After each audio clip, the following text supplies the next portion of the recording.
ایک اور آیت پیش کی جاتی ہے، آیت مباہلہ اس کو کہا جاتا ہے، سورہ آل عمران آیت 61 کہا جاتا ہے کہ اس آیت میں اللہ تعالیٰ نے رسالت مآب صلی اللہ علیہ وسلم کے اہل بیت کی تعین بھی کر دی تھی، اور ان اہل بیت میں جو لوگ شامل ہیں فرشتن پاک، ان کی خاص دینی حیثیت اور ذمہ داری بھی بیان کر دی تھی۔ آیت کیا ہے اس سے استدلال کیا جاتا ہے، ہم صاحب کی خدمت پر آگے بڑھاتے ہیں۔ ہم صاحب آیت کا ترجمہ ہے، اے پیغمبر اس معاملے میں تمہارے پاس صحیح علم آ جانے کے بعد جو آپ سے حجت بازی کرے تو آپ ان سے کہیں کہ آؤ ہم اپنے بیٹوں، اپنی اپنی عورتوں اور اپنے اپنے نفسوں کو بلائیں اور پھر مباہلہ کریں، بارگاہ خدا میں دعا التجا کریں اور جھوٹوں پر خدا کی لعنت قرار دیں، یعنی ہم اپنے بیٹوں کو بلائیں اور ہم اپنی عورتوں کو بلائیں تو اپنی عورتوں کو بلاؤ، اور اپنے نفسوں کو بلائیں تو اپنے نفسوں کو بلاؤ، پھر اللہ کے سامنے گر گڑائیں اور جھوٹوں پر لعنت طلب کریں۔ کہا جاتا ہے کہ مباہلہ کا یہ واقعہ 9 ہجری میں 24 ذی الحجہ کو پیش آیا، اور رسالت پاک صلی اللہ علیہ وسلم نے نجران کی عیسائیوں کو ایک خط لکھا۔ مختلف مفسرین یہ کہتے ہیں کہ ہمارے بیٹوں سے مراد امام حسن امام حسین ہیں، اور ناؤنا سے مراد حضرت زہرا علیہ السلام یعنی سیدہ فاطمہ ہیں۔ اسی طریقے سے جب کہا گیا کہ ہمارے نفسوں یعنی ہماری جانوں، تو اس سے مراد سیدنا علی ہیں۔ کہا جاتا ہے کہ اللہ کے پیغمبر کو ہدایت کی گئی کہ ان لوگوں کو اپنے ساتھ لے کر جائیں اور مباہلہ کریں، اور مختلف کتابوں میں آیا ہے کہ پھر اللہ کے پیغمبر ان لوگوں کو لے کر نکلے، اور نکلنے کے بعد نصارہ نجران نے جب رسالت پاک صلی اللہ علیہ وسلم کے ساتھ آنے والے افراد کی دلیلانہ صدق اور اخلاص کا مشاہدہ کیا تو اللہ کی عقوبت کے عذاب کے خوف سے وہ پیچھے ہٹ گئے اور مباہلے سے فرار ہو گئے، مباہلہ ہار گئے۔ ہم سب استدلال یہ کیا جاتا ہے کہ اللہ تعالیٰ کو کیا ضرورت پیش آئی تھی، اللہ کے پیغمبر ہیں، ان کے صحابہ کی جماعت ہے، یہاں پر تو کہا گیا اللہ کے پیغمبر کو کہ اپنے بیٹوں کو اور اپنی عورتوں کو اور اپنے نفسوں کو لے کر آؤ، تو پھر تو بات ثابت ہوتی ہے کہ اللہ نے آپ صلی اللہ علیہ وسلم کی ان پشتن پاک کو بہت غیر معمولی اور خصوصی حیثیت بھی دی اور اپنے مشن کے ایک تکمیل کے معاملے میں استعمال بھی کیا۔ آپ نے آیت پڑھ دی، آیت کی تفسیر میں جو روایتیں بیان کی جاتی ہیں وہ بھی آپ نے بیان فرما دی۔ میرا کم سے کم اس پر تبصرہ یہ ہے کہ اگر یہ تفسیر ہے تو پھر تحریف کس کو کہتے ہیں؟ آپ قرآن مجید کو نکالیے اور یہ سارا واقعہ خود قرآن سے سمجھیے۔ بالکل واضح ہے کہ مخاطبین مسیحی ہیں، مسیحی اہل کتاب کی تعبیر قرآن مجید جس طرح یہود کے لیے اختیار کرتا ہے اسی طرح نصارہ کے لیے بھی اختیار کرتا ہے۔ ان کے سامنے خود مسیحیت کے نقطۂ نظر کی تردید میں قرآن کیا کہتا ہے اس کی وضاحت کی گئی۔ پیچھے سے آپ پڑھیں تو یہ معلوم ہوتا ہے کہ ایک بڑا غیر معمولی خطبہ ہے جس میں یہ بتایا گیا ہے کہ سیدنا مسیح علیہ السلام کی پیدائش کیسے ہوئی، پس منظر کیا تھا، سیدہ مریم کی کیا حیثیت تھی، مختلف مراحل سے گزر کر کیا کیا معاملات پیش آئے، ان کی دعوت کی کیا نوعیت رہی، یہ سب کچھ بیان کر دیا گیا ہے۔ یہ بیان کر دینے کے بعد اب آخر میں یہ آیت آتی ہے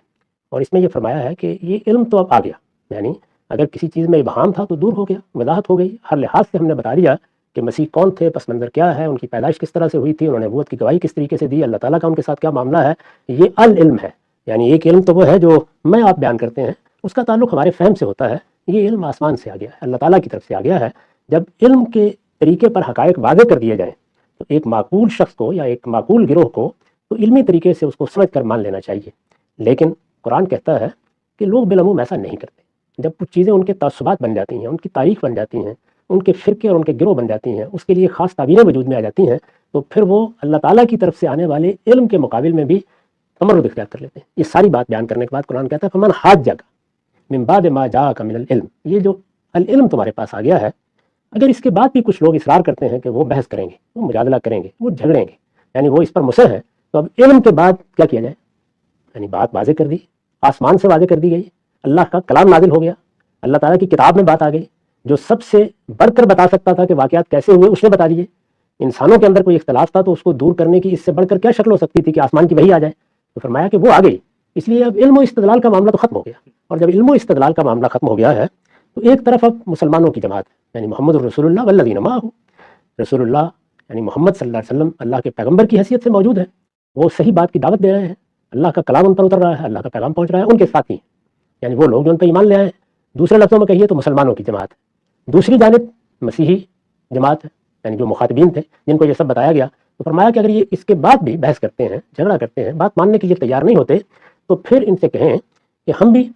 اپنے بچوں کو اپنی عورتوں کو بلا لیتے ہیں، آپ بھی بلا لیں، ہم بھی اپنے آپ کو لے آتے ہیں، آپ بھی آ جائیں، ہم سب جمع ہو جاتے ہیں، اور آپ بھی دعا کریں، ہم بھی دعا کرتے ہیں کہ اللہ تعالیٰ پھر اس معاملے کا فیصلہ کر دے۔ یعنی اب تو گویا آسمان سے پھر فیصلہ ہے جو مانگا جائے گا۔ مباہلہ کیا ہے؟ آسمان سے فیصلے کی طلب، یعنی دعا کرنی ہے، اب اللہ تعالیٰ کی طرف سے پھر وہ نشانی ظاہر ہو جائے گی، ان پر عذاب آنا ہے تو ان پر آ جائے گا، ہم پر آنا ہے تو ہم پر آ جائے گا، جو بھی غلط بیانی کر رہا ہے۔ تو مباہلے کا مطلب یہ ہے، یہ بات آخر میں کہہ دی گئی۔ عمران 3 کی 61 آیت ہے، آخری آیت ہے اس لیکچر کی، اور اللہ تعالیٰ نے یہ ہم مسلمان مومنوں سے یہ کہا ہوا ہے کہ اگر آپ کی کبھی ڈائلاگ ہو عیسائیوں سے اور اس طرح ساری آپ ایویڈنس، یہ تو چند آیتیں میں نے پیش کی، اگر ساری آیتیں آپ ایویڈنس کے طور پہ ان کی پیدائش ہے، ان کی پرسنالٹی کے بارے میں جو عیسائیوں سے کانٹرڈکشن میں آپ انہیں پیش کر دیں، اور اگر وہ ایمان نہ لائیں تو آپ ان کو یہ کہیں فمن حاجک فیہ من بعد ما جاءک من العلم فقل تعالوا ندعو ابناءنا وابناءکم ونساءنا ونساءکم وانفسنا وانفسکم ثم نبتہل فَنَجْعَلْ لَعْنَةَ اللَّهِ عَلَى الْكَاذِبِينَ، پر جو کوئی تجھ سے اس پیدائش عیسیٰ میں حجت کرے اس کے بعد جو تیرے پاس علم سے آیا، پس کہہ دے کہ تم آؤ، ہم پکارتے ہیں اپنے بیٹوں کو اور تم پکارو اپنے بیٹوں کو، اور ہماری عورتوں کو ہم پکاریں اور تم تمہاری عورتوں کو پکارو، ہم ہمارے نفسوں کو پکاریں اور تم تمہارے نفسوں کو پکارو، پھر ہم التجا کریں کہ پس ہم جھوٹوں پر اللہ کی لعنت ہو جائے۔ مطلب الٹیمیٹلی اللہ تعالیٰ نے یہ کہا کہ آپ ان لوگوں کو بلا لیں، عیسائیوں کو جو یہ کہہ رہے ہیں اللہ کا بیٹا اور سب بلا لیں، ان کو آیتیں ایویڈنس کے طور پہ پیش کریں،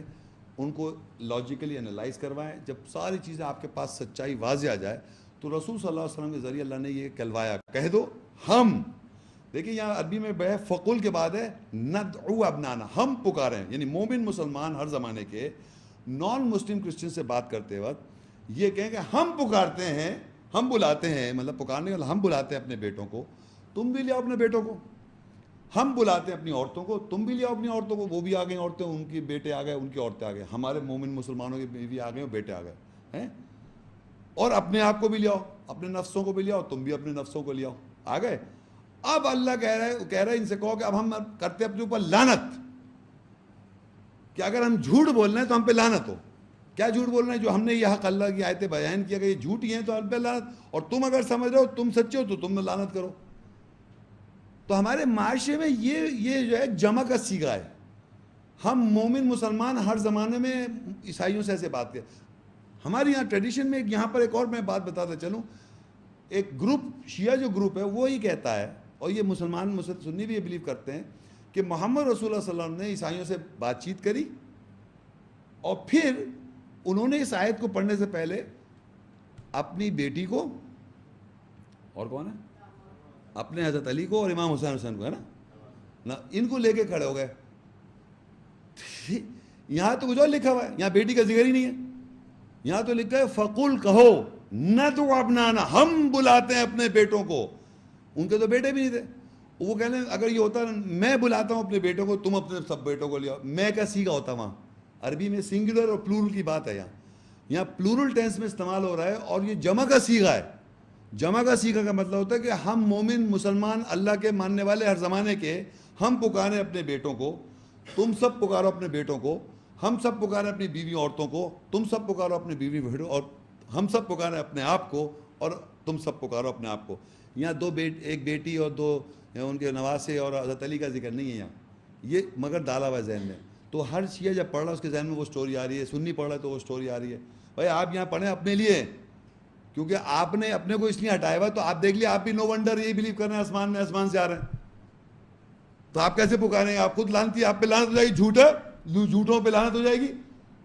ہوگی نا لعنت آپ لوگوں پہ، آپ کیسے پکاریں گے؟ پکارے گا وہ جو اللہ کی آیت پر بلیو کرے گا اور بائبل کی باتوں کو نہیں مانے گا، وہ پکارے گا۔ تو کہہ رہے ہم نہیں پکار سکتا، میں نے کہا ہم پکارتے ہیں، محمد شیخ اور کے ساتھ جو بلیورز ہیں، جو بلیو کر رہے ہیں ان آیتوں پر، پکاریں اللہ کی لعنت کروائیں، لعنت کروائیں نا، کیونکہ اگر آپ سچے ہیں تو جو بھی یہ بلیو کرتا ہے اگینسٹ دیز آیات، جو آیاتیں میں نے جس طرح پیش کری ہیں اور جس طرح میں نے سیٹ اپ کیا، اگر آپ کو کوئی اور ترجمہ لانا ہے، کوئی انٹرپریٹ کرنا ہے، کچھ بھی طریقے سے کر کے آپ لعنت کریں میرے ساتھ۔ تو یہ جب عیسیٰ السلام کی پیدائش اور عیسیٰ السلام کے بارے میں کوئی حجت کرے، فمن حاجک فیہ، اس میں کوئی بھی حجت کرے، من بعد ما جاءک من العلم، جب آ جا تیرے پاس علم سے، تو پھر کہہ رہا آ جاؤ، ہمارے حساب سے اس طرح ہے کہ ان کی وفات ہو گئی ہے، تمہارے حساب سے زندہ ہے، تو آؤ لعنت کرتے ہیں اوپر۔ یہ وہی کہتے ہیں اللہ کا بیٹا ہے، آؤ لعنت کرتے ہیں، اپنی بیوی کو بھی لعنت کرواتے ہیں، اپنے آپ کو بھی کرواتے ہیں، اپنے بیٹے پہ بھی لعنت کرواتے ہیں اللہ کی۔ تو آپ یقین کہ کوئی نہیں کرے گا اس کانٹیکس میں۔ اب یہ اس آیت کو کچھ اور لوگ آئے، قادیانی لوگ، انہوں نے کیا کرا، کہنے صاحب ہم اگر جھوٹے غلام ابھی جھوٹے نبی ہیں تو ہم لعنت کرتے ہیں۔ بھائی ان کا کیا ذکر ہے؟ غلام نبی کا تھوڑی ذکر ہے یہ آیت میں، یہ تو عیسیٰ السلام کی کانٹیکس میں بات ہو رہی ہے۔ یہ جو آیت ہے یہ عیسیٰ السلام کا کانٹیکس ہے، یہ یاد رکھیں۔ یہ جو آیت ہے میں نے پڑھی آل عمران 3 کی 61، اس سے پیچھے تھی ان مثل عیسیٰ عند اللہ کمثل آدم خلقہ من تراب فقال له کن فیکون۔ اس کانٹیکس کے بعد یہ بات آ رہی ہے، خواہ ہر بات پہ جھوٹی، ہر بات پہ لعنت کروائے دے رہے۔ میں نے ہر بات کے لیے یہ آیت نہیں ہے، یہ اس کے لیے ہے کہ عیسیٰ السلام کے بارے میں کوئی بھی آدمی تم سے حجت کرے علم آ جانے کے بعد۔ علم کیا ہے؟ جو میں نے آپ کو پریزنٹ کر دی ہے آیت، اگر یہ سچی نہیں ہے، اس پہ غلط ترجمہ ہے، ٹرانسلیشن میں پرابلم ہے، کوئی بھی مطلب آپ آئیے بات کریے، پہلے آپ بھی بولیں ہم بھی بولیں، فائنلی اگر آپ میں ہم میں کوئی تنازع اڑے ہوئے ہیں تو پھر لعنت کر لی اپنے اوپر, ہم بھی لعنت کر لیتے ہیں. تو پہلے سب بھاگ رہے ہیں, سب بھاگ جائیں گے, یہودی, قادیانی, عیسائی, سب جو بھی بلیو کر رہا ہے غلط سب بھاگے گا, کیونکہ اللہ سے اوپر لعنت کروانا از ناٹ اے جوک. اپنے اوپر لعنت, اپنے بچوں پہ لعنت, چہیتے بچے بیٹے, اور اپنی بیویوں پہ لعنت, کوئی مذاق ہے کیا؟ تو کوئی نہیں آیا آج تک. وہ کہہ رہے ہیں اس وقت کوئی نہیں, میں کہہ رہا ہوں آج بھی کوئی نہیں آ رہا, تم بھی نہیں آؤ گے اگر تمہیں غلط عقیدہ ہے, کوئی بھی نہیں آئے گا. میرے تو پاؤں تلے زمین ہی نکل گئی.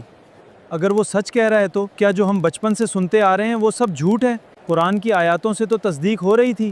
رات بھر سو نہیں پایا. آپ کچھ وضاحت کر سکتے ہیں؟ میری بھی نظر سے گزری ہے. اس کا نام محمد شیخ ہے. سنا ہے 30 سال سے زیادہ عرصے سے درس دے رہا ہے. سیریز ہے کہ قرآن کیا کہتا ہے مختلف موضوعات کے بارے میں, اردو میں واٹ القرآن سیز اباؤٹ ڈفرینٹ ٹاپکس, انگریزی میں. صرف قرآن سے بات کرتا ہے. قرآن آپ سمجھ ہی نہیں سکتے بغیر تاریخ کا مطالعہ کئے.